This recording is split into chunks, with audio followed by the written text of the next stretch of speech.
Last class में हम लोगों ने न्यूक्लियस के बारे में बात की थी। प्रोटॉन क्या होता है, न्यूट्रॉन क्या होता है और उसके फीचर्स क्या होते हैं, कैरेक्टरिस्टिक क्या होते हैं, उसकी बात की थी। आज की क्लास में हम लोग बात करेंगे एटॉमिक मास यूनिट। ठीक है, एटॉमिक मास यूनिट क्या होता है, जिसको हम शॉर्ट में AMU भी बोलते हैं। बेसिकली इसको AMU से रिप्रेजेंट किया जाता है। The unit in which atomic and nuclear masses are measured in called is called atomic mass unit. ऐसी कोई भी यूनिट, ठीक है, ऐसी कोई भी यूनिट जिससे हम लोग क्या करते हैं, न्यूक्लियर का मास मेजर करते हैं या किसी एटॉमिक का मास मेजर करते हैं। तो जो न्यूक्लियस होता है या एटम होता है, उसका मास किस में मेजर किया जाता है, AMU में मेजर किया जाता है। इसको हम केजी में कन्वर्ट भी कर सकते हैं। केजी में कन्वर्ट करने से पहले हमें इसका एक और डेफिनेशन पता होना चाहिए कि 1/12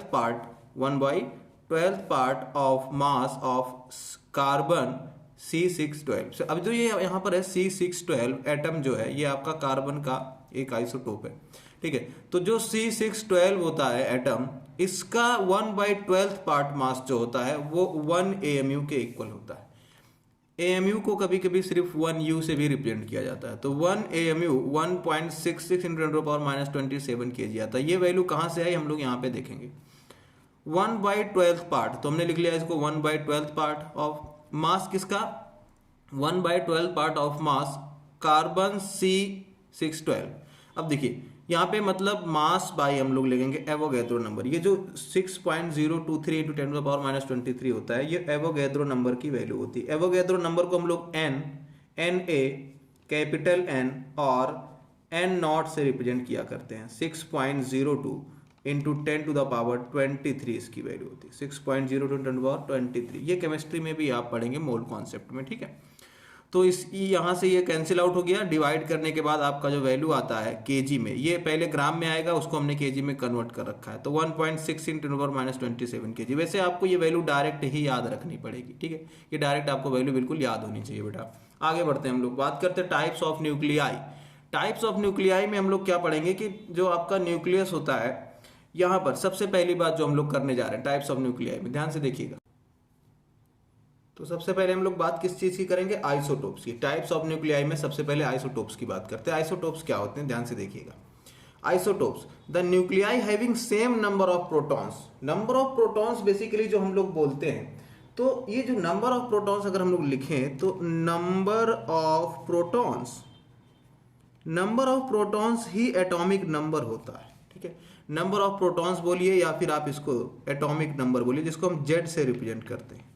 ठीक है, प्रीवियस वीडियो में हमने ये चीज देखा था कि नंबर ऑफ प्रोटॉन्स ही क्या होता है, एटॉमिक नंबर, यानी Z से रिप्रेजेंट करते हैं इसको। ठीक है, तो the nuclei having same number of protons, मतलब Z की वैल्यू सेम होगी, comma, but different number of neutrons. N की वैल्यू, नंबर ऑफ न्यूट्रॉन्स को कैपिटल N से लिखा जाता है, N की वैल्यू अलग होगी, उसको हम क्या बोलते हैं, आइसोटोप्स बोलते हैं। फॉर एग्जाम्पल जैसे हाइड्रोजन के आइसोटोप्स हम लोग देखेंगे।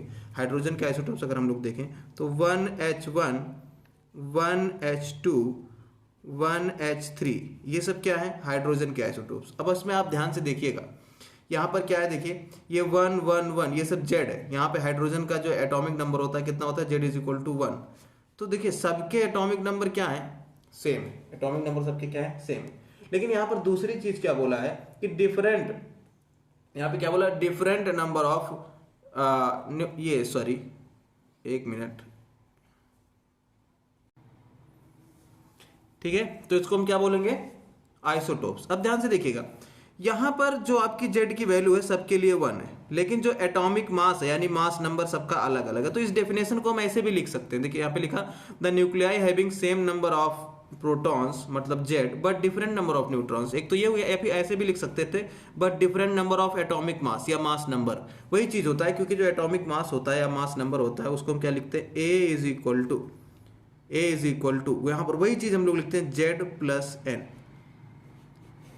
तो जो टोटल नंबर ऑफ प्रोटॉन्स और टोटल नंबर ऑफ न्यूट्रॉन्स होते हैं वो इक्वल होते हैं किसके, एटॉमिक मास के। किसके इक्वल होते हैं, एटॉमिक मास के इक्वल होते हैं। ये चीज हम लोगों ने देखी प्रीवियस क्लास में भी ये बात की थी। यहाँ ये चीज प्रीवियस क्लास में भी यहाँ पे बात की थी कि जो एटॉमिक मास यानी एटॉमिक नंबर होता है, सॉरी एटॉमिक मास या मास नंबर, एटॉमिक ए को हम एटॉमिक मास बोलते हैं या फिर मास नंबर बोलते हैं। इसमें थोड़ा सा कंफ्यूजन रहता है, लेकिन कंफ्यूज नहीं होना।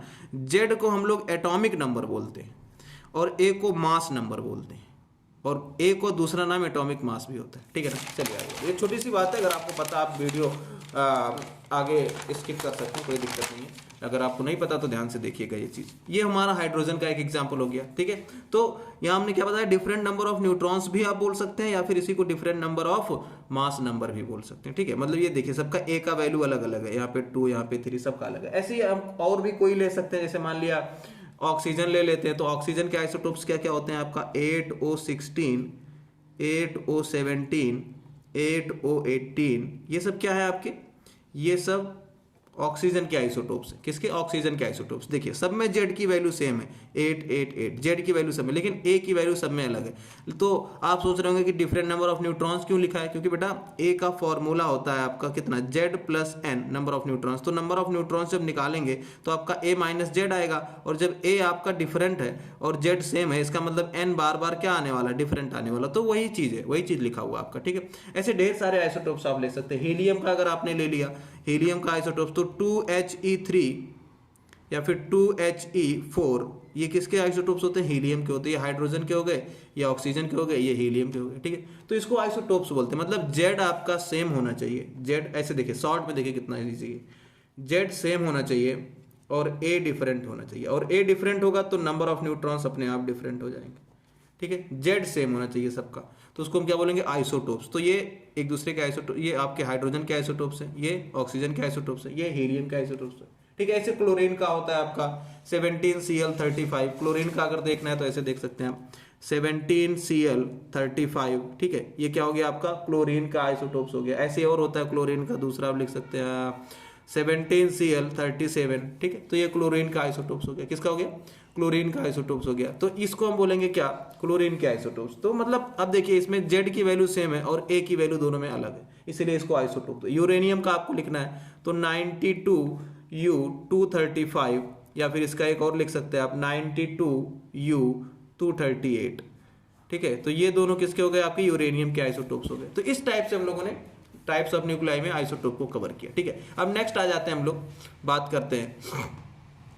तो नेक्स्ट जो हम लोग बात करने वाले हैं इसमें, वो हमारा आता है किसमें, आइसोबार्स। अब की बार क्या है बेटा, आइसोबार्स। आइसोटोप के बाद हम लोग पढ़ेंगे isobars. Nuclei with the same number of atomic mass. अब की बार क्या होगा, ए आपका सेम होगा, एटॉमिक मास यानी मास नंबर सेम होगा, पर different number of atomic number. और जेड अब की बार डिफरेंट होगा, उल्टा हो गया देखो जस्ट। अब की बार ए सेम हो गया और जेड डिफरेंट हो गया, इसको हम आइसोबार्स बोलते हैं। क्या बोलते हैं, आइसोबार्स बोलते हैं। फॉर एग्जांपल अगर हम लोग देखें 1H3 एंड 2He3, ठीक है। अब देखिए यहां पर जेड आपका 1 है, जेड यहां पे 2 है। आपको पता ना, इस टाइप से हम लोग न्यूक्लियाइड्स को रिप्रेजेंट करते हैं। ZXA जो यहां लिखा जाता है वो एटॉमिक नंबर यानी जेड होता है, जो यहां लिखा जाता है वो एटॉमिक मास यानी ए होता है। तो देखिए ए अब की बार दोनों में सेम है 3, 3, लेकिन जेड क्या है, डिफरेंट है, यानी ये क्या हो गए, आइसोबार्स। ये एक दूसरे के क्या हो गए बेटा, आइसोबार्स हो गए। इसी तरह हम लोग ऐसे देख सकते हैं कार्बन, अगर हम लिखें C6, ऐसा लिख सकते हैं C614, ये कार्बन का एक आइसोटोप है। और ऐसे ही एक नाइट्रोजन का होता है 7N14। तो देखिए ए दोनों में सेम है और ये आपका क्या है, जेड की वैल्यू दोनों में डिफरेंट है। देखिए ए सेम और जेड की वैल्यू डिफरेंट, ये भी क्या हो गए, आइसोबार्स। क्या हो गए, आइसोबार्स। ऐसे ही आप और भी ले सकते हैं, ऑक्सीजन का ले लेते हैं 8O17 एंड दूसरा आप ले सकते हैं 9F17। इसमें भी देखिए क्या है, फिर से वही चीज कि यहां पर जेड की वैल्यू आपकी अलग है और ए की वैल्यू सेम है, तो ये भी आइसोबार्स हो गए, ठीक है। तो ये सब हो गए आइसोबार्स के एग्जांपल। दो हमने पढ़ा, आइसोटोप और आइसोबार्स। क्लियर, समझ में आया होगा, नहीं समझ में आया एक बार फिर से रिवर्स करके आराम से आप वीडियो को देख सकते हैं, ठीक है। चलिए अब हम लोग बात करते हैं किसकी, आइसोटोन्स की। The nuclei having equal number of neutrons are called as isotones. Equal number of neutron equal होने चाहिए आपकी एन की वैल्यू। तो हमें पता है कि एटॉमिक मास का फॉर्मूला होता है एटॉमिक मास का फॉर्मूला क्या होता है, atomic number plus number of neutrons. इसको नंबर ऑफ प्रोटॉन भी बोलते हैं एटॉमिक नंबर को, ठीक है। और इसको क्या बोलते हैं, मास नंबर। चलिए एटॉमिक मास या मास नंबर, ये फॉर्मूला हमें पता है। यानी जो n की वैल्यू आए, मतलब जब जब हम a माइनस जेड करें, देखो z को इधर भेज दोगे तो a माइनस जेड हो जाएगा। तो जब जब हम a माइनस जेड करें तो n की वैल्यू सेम आनी चाहिए, तो हम उसको क्या बोलेंगे, आइसोटोन्स बोलने वाले हैं। उसको हम क्या बोलने वाले हैं, आइसोटोन्स बोलने वाले। यानी अगर सिंपल सी बात ऐसा बोल सकते हैं कि यहाँ पर हमेशा A माइनस जेड सेम आना चाहिए, ठीक है, तो उसको हम क्या बोलेंगे, आइसोटोन बोलेंगे। A माइनस जेड, सिंपल सा याद रखो, A माइनस जेड सेम होना चाहिए तो उसको आइसोटोन्स बोलेंगे हम लोग, ठीक है। चलिए जैसे हम लोग लेते हैं 4Be9, 4Be9 ले लिया, और दूसरा आप ले लेते हैं, क्या ले लिया जाए, 5B10 ले लिया जाए, 5B10।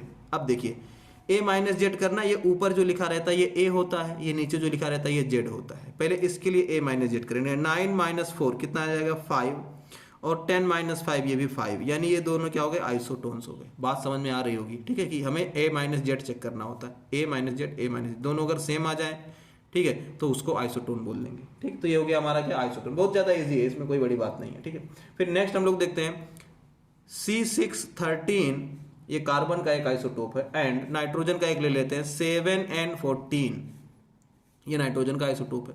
अब देखते हैं ये आइसोटोन्स हैं कि नहीं है, ये दोनों आइसोटोन्स हैं कि नहीं है, चेक करना पड़ेगा। A माइनस जेड, ये A है ये Z है, तो 13 माइनस 6, अगर हम 13 माइनस 6 करें तो 7 आएगा, और 14 माइनस 7 करें तब भी 7 आएगा, यानी ये दोनों क्या है, आइसोटोन्स है। ये दोनों क्या हो गए, आइसोटोन्स। ऐसे बहुत सारे एग्जाम्पल आप लोग लिख सकते हैं, कोई दिक्कत नहीं है इसमें। जैसे मान लिया हमने ले लिया 1H3, एंड दूसरा आप क्या ले सकते हैं 2He4, ऐसा भी ले सकते थे, ठीक है। तो 3 माइनस 1 करेंगे 2 आएगा, 4 माइनस 2 करेंगे फिर 2 आएगा, यानी ये भी आइसोटोन्स हो गए, ठीक है। तो जब, अब देखिए कितना इजी है, यहाँ से फिर से आ जाते हैं, एक बार ध्यान से जल्दी से देख लेते हैं। देखिए जब Z सेम हो और A और N दोनों डिफरेंट हो तो हम इसको क्या बोलते हैं, आइसोटोप्स बोलते हैं। Z सेम होना चाहिए।